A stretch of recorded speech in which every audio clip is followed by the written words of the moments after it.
Today, there are 10 times as many daily users of marijuana than there were 30 years ago. And marijuana is fully legal and commercialized in 19 states.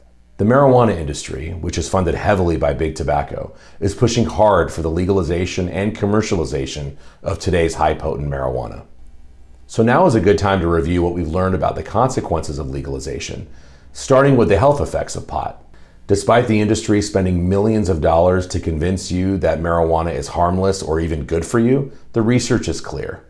Today's highly potent marijuana increases the risk of heart problems, is linked to cancer, including testicular cancer, doubles the odds of a miscarriage among women whose partners use at least once a week, increases the risk of psychosis at least 5 times among daily users, significantly increases the risk for suicide and the risk of suicidal thoughts and behaviors, especially among veterans with PTSD, and is associated with further use, misuse, dependence, and addiction on other drugs, such as tobacco, alcohol, and opioids.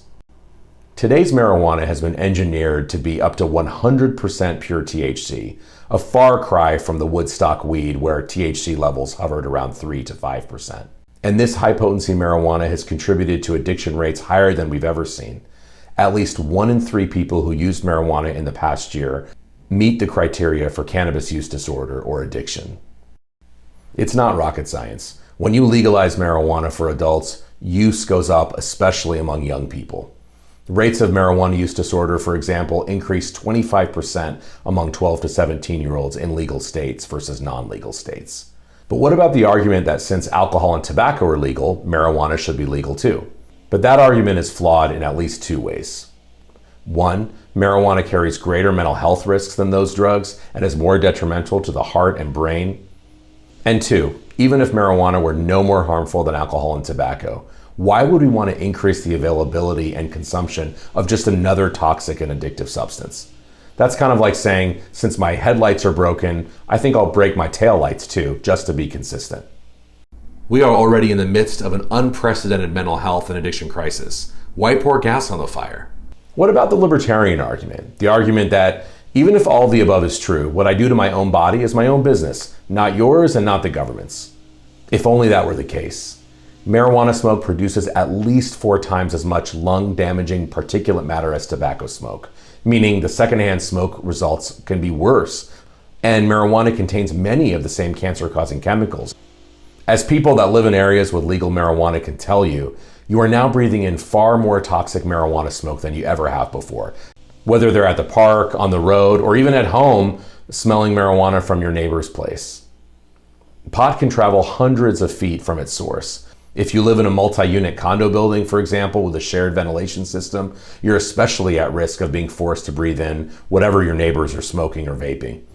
The American Non-Smoking Rights Foundation, the group that we can thank for not having to breathe in tobacco smoke at restaurants or in airplanes, they're reporting far more people calling them complaining about secondhand marijuana smoke in their homes. We are also witnessing increasing rates of high driving in legalized states, putting us all at greater danger on the road. Since marijuana was legalized in Colorado, for example, car crashes involving marijuana have skyrocketed over 150%, and they've doubled in Washington state. Marijuana use puts us all at greater danger in the workplace as well. Studies from groups like Quest Diagnostics have shown that legalized states have the highest rates of marijuana positives. Crime goes up too. Rates of assault rose in Oregon after legalization and in other states.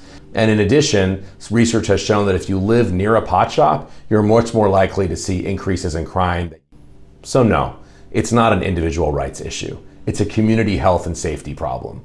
Now, some advocates will say that they want to legalize marijuana because they believe the penalties have historically been too high for marijuana possession and that they've hurt people of color.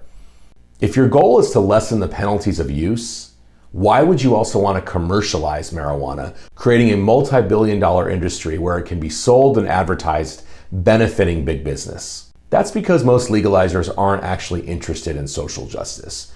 Legalization is about creating a new addiction for profit industry. It's about creating new users, lifelong customers, and to line the pockets of big tobacco, big alcohol, and big pharma.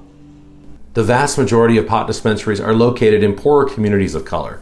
Hardly social justice.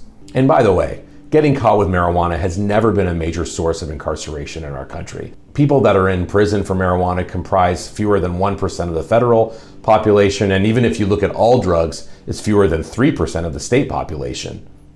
Another argument made by the pot industry is that legalizing the drug will eliminate or greatly reduce the underground market.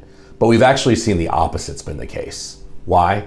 Because legalization increases demand, the legal market can't keep up, and illegal sellers are more than happy to sell to people the legal market won't. For example, to young people. So we've seen the underground market thriving, driven in large part by foreign cartels and other criminal enterprises. In one Northern California community, for example, there are over 10,000 illegal pot grows, representing one pot grow for every 9 residents. For all of these reasons, we should not legalize and commercialize marijuana. We don't need to criminalize it either, but in order to right the wrongs of the past, let's not create a new problem and make it much worse. We don't need another big tobacco, we don't need another big alcohol, and we certainly don't need another big pharma. We can avoid the harm big pot would cause for countless more users and non-users in the coming years. I'm Kevin Sabet, along with Patrick Kennedy, the co-founder of Smart Approaches to Marijuana and its CEO. You can find out more, donate, or support us at our website, learnaboutsam.org.